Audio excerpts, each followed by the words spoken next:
I'm Heath Lambert, and you're listening to Marked by Grace, a podcast applying the grace of Jesus to all of life.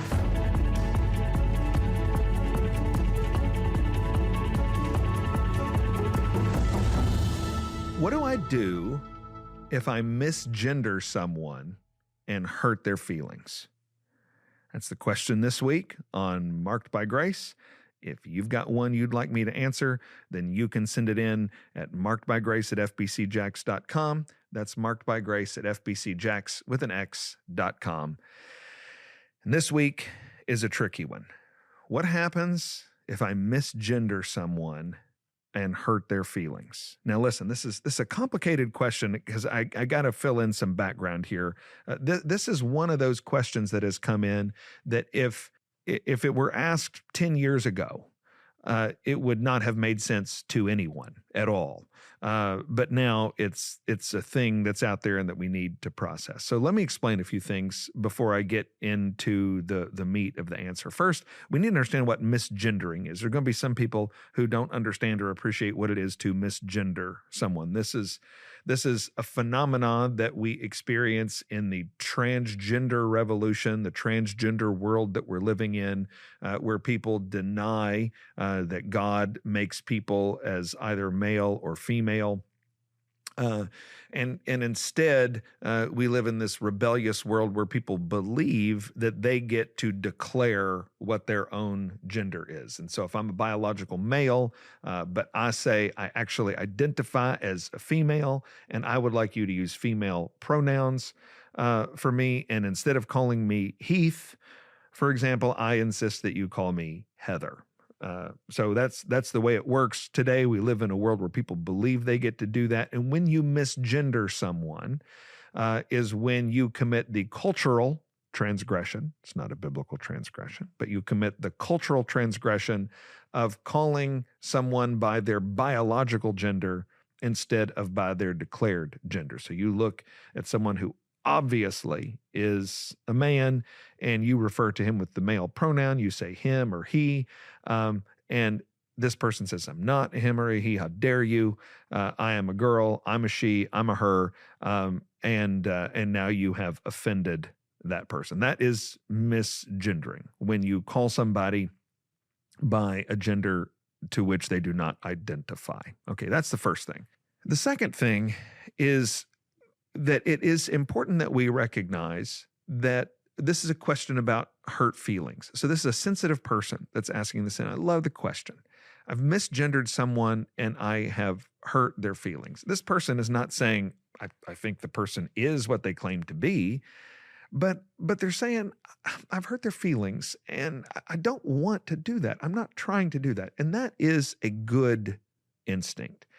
As Christians, we should not be out to hurt anyone's feelings. It's never our goal to offend anyone by hurting their feelings. But this is where we're getting really close to the issue here, because what you need to understand, some of you know this, some of you don't. I'm going to tell you, I'm going to shoot you straight.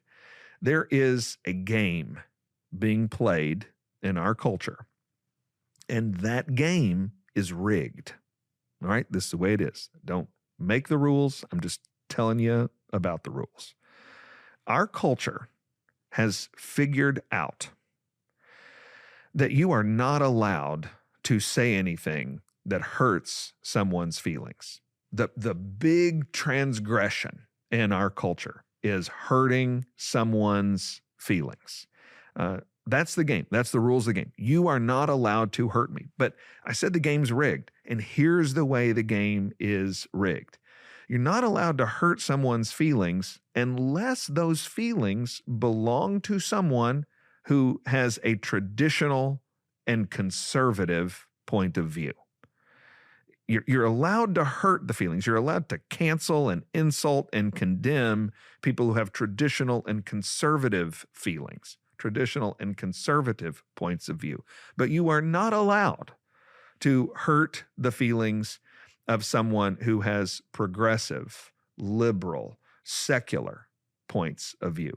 And so you just need to realize that when we ask this question, we're wading into cultural waters that are very deep. hurting the feelings of a misgendered person is not allowed, not because of biblical rules, but because of secular sexual rules and because of secular cultural rules about hurt feelings. So it's really, really hard in that environment to think biblically about this.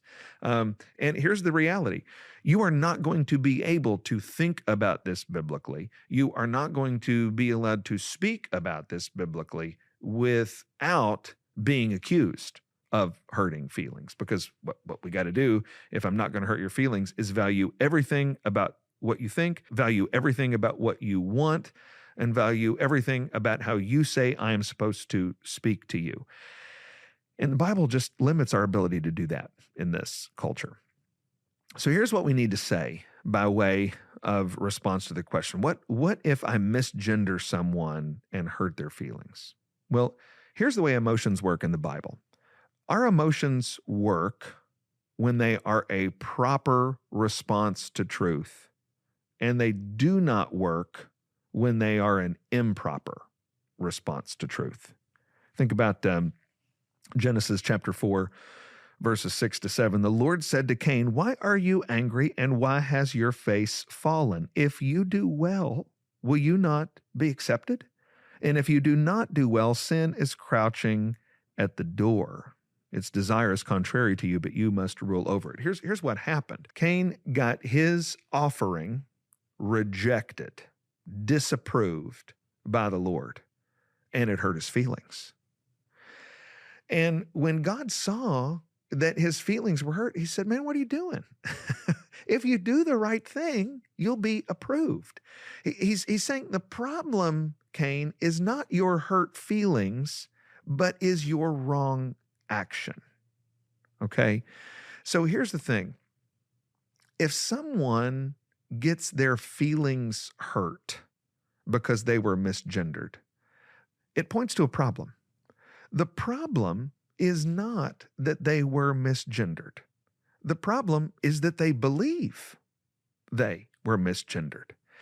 And so listen, by the time people's feelings are hurt, by the time people are sad, something is broken and something needs to change. But all the action is in the answer to the question, what needs to change? Now listen, I think we need to be very careful how we share these truths. I think we need to be kind and loving. There is a way to overreact to this secular, sexual culture that we live in and just be mean and nasty. That's an overcorrection. We don't need to do that. We need to be kind. We need to be loving, but we need to share the truth.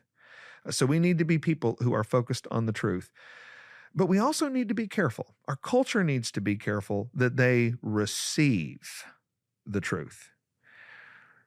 And if our culture will not receive the truth, then the problem is not with the person who shared the truth, but with the person who rejects the truth.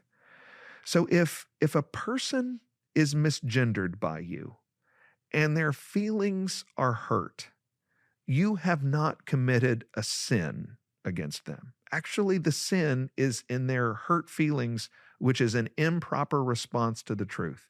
And so we need to learn to say things like, you know what, I'm so sorry. I love you.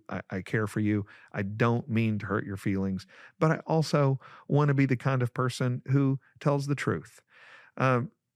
From there, depending on our relationship with the person, depending on the amount of opportunity they give us, we might be able to say more or less than that. But at the end of the day, we are up against a wall, and there is only so much that we can take back. There is only so much that we can apologize for. There's only so much that we can walk back, because the reality is the truth is the truth. We must speak about the truth. And if a person has their feelings hurt by the truth, regardless of how kind and gracious we have tried to be, if they get their feelings hurt in spite of that, then the problem is with their response to the truth, not our truthful, gracious articulation of the truth. There is a reason why it is a cliche. Don't kill the messenger.